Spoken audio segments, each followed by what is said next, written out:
doing this thing about it.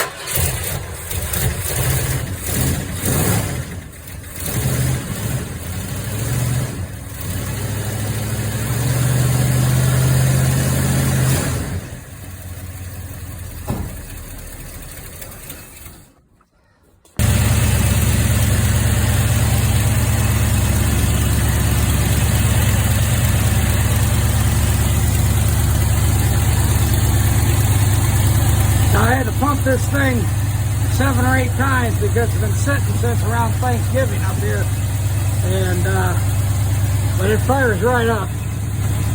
And as you can see, that engine is 360, original motor for the body, and C6 trans, and everything runs like a top. And everything in the car works. It's got about 107,200 miles.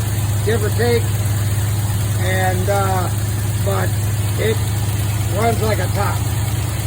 Even the windshield washer there, you see, spotter works. Everything works except the radio. So I apologize for the pictures that I said because it's in my outbuilding, but the damn thing started after 5 or 6 pumps, 8 or 9 pumps, and it's been out in the weather. In the barn, there's no heat, so whatever the temperature is what it is. And it's been very cold up here in Ohio, northern Ohio.